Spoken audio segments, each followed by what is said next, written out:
Armstrong கொலை வழக்கில் மேலும் ஒரு வழக்கறிஞர் கைதான வழக்கறிஞர் சிவா எழும்பூர் நீதிமன்றத்தில் ஆஜர்படுத்தப்பட்டு பூந்தமல்லி சிறையில் அடைப்பு.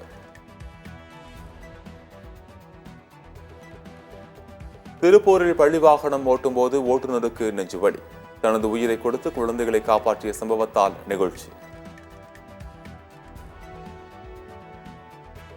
திருப்பூரில் தனது உயிரை கொடுத்து குழந்தைகளை காப்பாற்றிய ஓட்டுநரின் செயலுக்கு முதலமைச்சர் பாராட்டு. பள்ளிவன் ஓட்டுநர் மலையப்பனின் மனிதநேயமிக்க செயலால் புகழுருவில் அவர் வாழ்வார் எனவும் இரங்கல். புதுச்சேரி சட்டசபையில் இந்த முறை காகிதமில்லா பட்ஜெட் தாக்கல் செய்ய முயற்சிகள் மேற்கொள்ளப்பட்டு வருகின்றது. புதுச்சேரி சபாநாயகர் செல்வம் பேட்டி.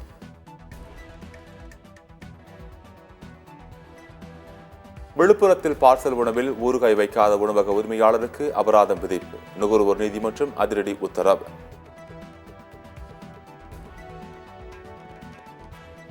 தொடர்ந்து 5வது நாளாக பங்குச்சந்தை சரிவுடன் நிறைவு. முதலீட்டாளர்கள் தொடர்ந்து உலோகம், வங்கி, நிதி பங்குகளை விற்றுள்ளனர்.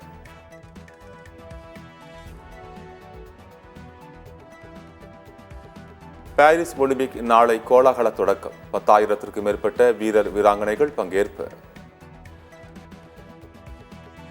நீட் தேர்வில் முறைகேடு நடைபெற்ற விவகாரம். கருணை மதிப்பெண்ணை ரத்து செய்து புதிய பட்டியல் வெளியீடு.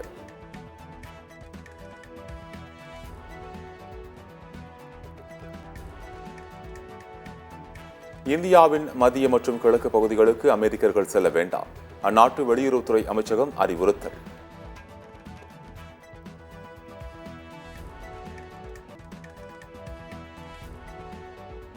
கனிம வளங்களுக்கு வரி விதிக்க மாநில அரசுகளுக்கு அதிகாரம். உச்ச நீதிமன்றம் அதிரடி உத்தரவு.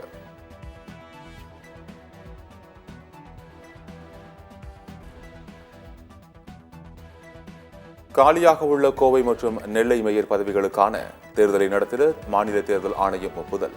மாமன்ற கூட்டத்தை கூட்டி மறைமுக தேர்தல் மூலமாக மேயரை தேர்ந்தெடுக்க மாவட்ட ஆட்சியர்களுக்கு உத்தரவு.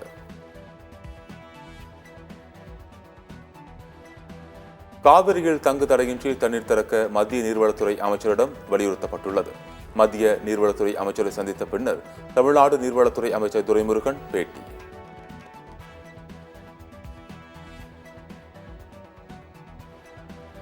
பள்ளிக் கல்வித்துறையில் ஆசிரியர் அல்லாத பணியிடங்களுக்கு மாதம் 6,000 ரூபாய் சம்பளம் என நிர்ணயித்தது எப்படி? தமிழ்நாடு அரசுக்கு உயர்நீதிமன்ற மதுரை கிளை கேள்வி.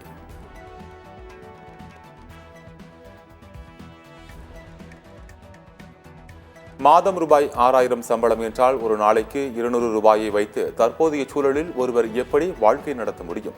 இவ்வாறான உத்தரவுகளில் கையெழுத்திடும் போது அரசு துறை செயலாளர் யோசிக்க வேண்டாமா என உயர்நீதிமன்ற கிளை அதிருப்தி.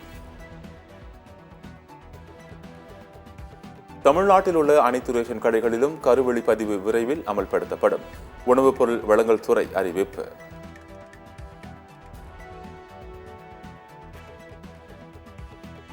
கனிம வளங்களுக்கு வரி விதிக்க மாநில அரசுகளுக்கே அதிகாரம் என உச்சநீதிமன்றம் தீர்ப்பு.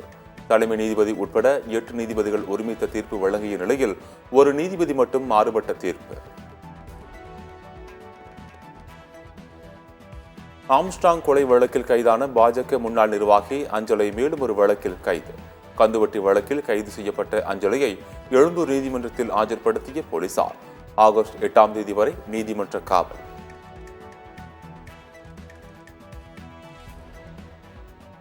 அதிமுகவினர் அனைவரும் உள்ளாட்சி தேர்தலுக்கு தயாராக வேண்டும். நிர்வாகிகளுக்கு அதிமுக பொதுச் செயலாளர் எடப்பாடி பழனிசாமி அறிவுறுத்தல்.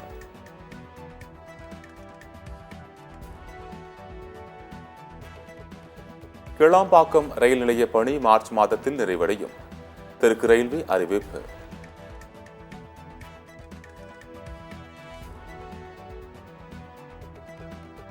தமிழ்நாட்டில் நடைபெறும் திமுகவின் ஆட்சி திராவிட மாடலா அல்லது ராமரின் மாடலா என சீமான் கேள்வி.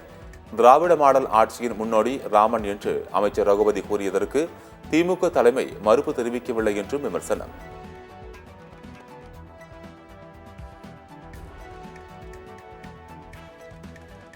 ரயில்வே பாதுகாப்புக்காக ஒதுக்கப்பட்ட நிதியை வேறு வகையில் செலவழித்தது ஏன்?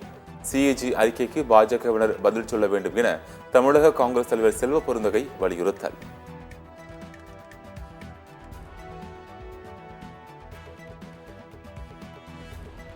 கரூர் மாவட்டம் குளித்தலை அருகே உள்ள ஐயப்பர் கோவிலில் ரோப் கார் திடீர் பழுதானதால் பயணிகள் அவதி. அந்தரத்தில் ரோப் காரில் சிக்கி தவித்த பயணிகள் பத்திரமாக மீட்பு.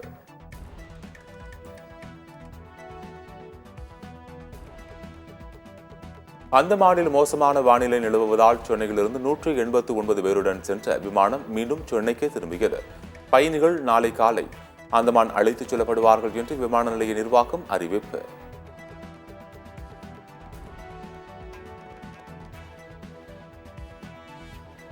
புதுச்சேரியில் சட்டமன்றத்தை முற்றுகையிட முயன்ற ஓய்வு பெற்ற அங்கன்வாடி ஊழியர்கள் போலீசாரால் தடுத்து நிறுத்தம். 2500 ரூபாய் பென்ஷன் தொகையை உயர்த்தி வழங்க வலியுறுத்தல். புதுச்சேரியில் ஓடிபியை பகிர்ந்து பணத்தை இழக்கும் சம்பவங்கள் அதிகரிப்பு. போலீசார் வழக்கு பதிவு செய்து விசாரணை.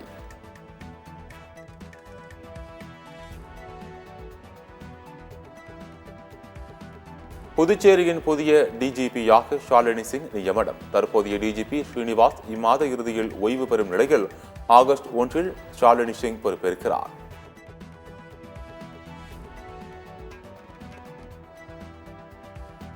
கிருஷ்ணராஜசாகர் அணையிலிருந்து வெளியேற்றப்படும் நீரின் அளவு 1 லட்சம் கன அடியாக அதிகரிப்பு. கரையோரம் வசிக்கும் மக்களுக்கு வெள்ள அபாய எச்சரிக்கை.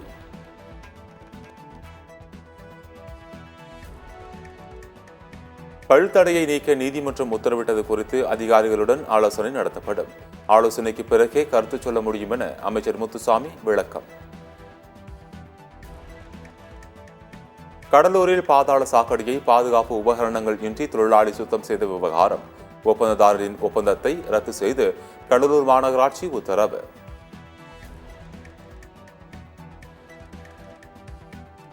திருச்சுழி அருகே நிற்காமல் சென்ற அரசு பேருந்தை சிறைபிடித்து ஓட்டுநருடன் பெண்கள் வாக்குவாதம். உங்கள் வீட்டு சொத்து போயிருமா என ஓட்டுநரிடம் கேள்வி.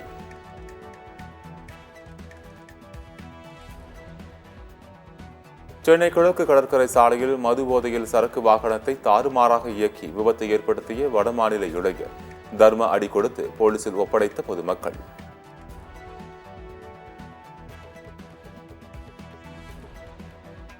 தமிழகத்தில் மின் கட்டண உயர்வை நீதிமன்றம் தாமாக முன்வந்து விசாரிக்க வேண்டும். நுகர்வோர் நல இயக்கங்கள் சார்பாக கோரிக்கை.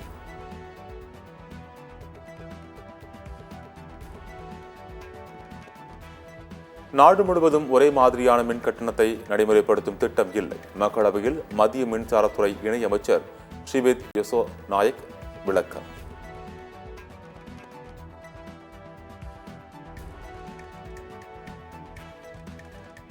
கனிம வளங்களுக்கு வரி விதிக்க மாநில அரசுகளுக்கே அதிகாரம். உச்சநீதிமன்றம் அதிரடி உத்தரவு.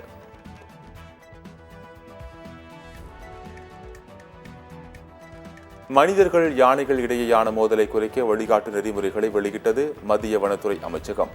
மனிதர்களும் வனவிலங்குகளும் இணக்கத்துடன் வாழ்வதற்கான அணுகுமுறையை குறிப்பிட்டு மாநிலங்களவையில் எழுத்துப்பூர்வ பதில்.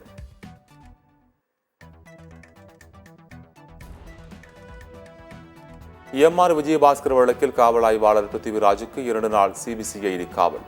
4 நாட்கள் அனுமதி கேட்ட நிலையில் 2 நாட்கள் விசாரிக்க சிபிசிஐடிக்கு அனுமதி வழங்கியது கரூர் நீதிமன்றம்.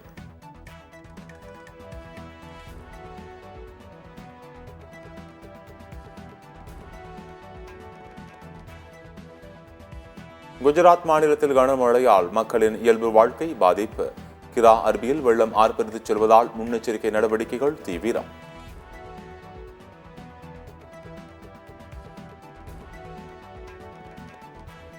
மகாராஷ்டிரா மாநிலம் ராய்காட்டில் கனமழை. பாலம் கனமழையால் அடித்துச் செல்லப்பட்ட நிலையில் பரபரப்பு. சுற்றுவட்டார கிராமங்களுக்கான போக்குவரத்து துண்டிப்பு.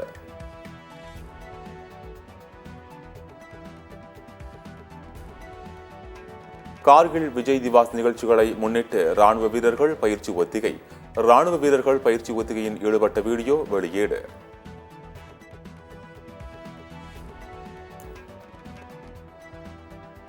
தேர்தல் பிரச்சாரத்தில் 100 நிமிடங்களில் 45 முறை கமலா ஹாரிஸின் பெயரை உச்சரித்த ட்ரம்ப். கமலா ஹாரிஸ் தலைமை தாங்க தகுதியற்றவர் என குடியரசுக் கட்சி வேட்பாளர் ட்ரம்ப் கடும் விமர்சனம்.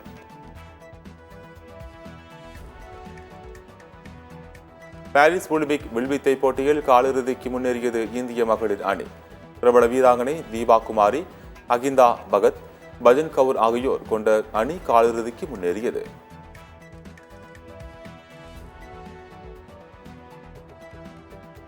ஒலிம்பிக் வில்வித்தை போட்டிகள் இந்திய ஆடவர் அணி காலிறுதிக்கு தகுதி சுற்றில் 2013 புள்ளிகள் பெற்று 3வது இடத்தை பிடித்து காலிறுதிக்குள் நுழைந்தது. உலகின் அழகான பெண் பைக் ரைடர் என்ற பெயரை பெற்றவர் சாலை விபத்தில் உயிரிழப்பு. துருக்கியில் உள்ள முகலாவிலிருந்து போற்றம் செல்லும் வழியில் அவரது பைக் கட்டுப்பாட்டை இழந்து லாரி மீது மோதியதில் பலி. அமெரிக்காவின் முக்கிய அதிபர்களில் ஒருவர் ஜோ பைடன். முன்னாள் அதிபர் பராக் ஒபாமா பாராட்டு.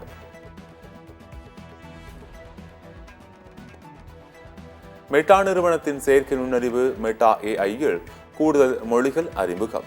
ஆங்கிலம் மட்டும் இருந்த நிலையில் தற்போது ஹிந்தி, போர்ச்சுகீசியம், பிரெஞ்சு, ஜெர்மனி, இத்தாலியன் மற்றும் ஸ்பானிஷ் ஆகிய மொழிகளில் கிடைக்கும் என அறிவிப்பு.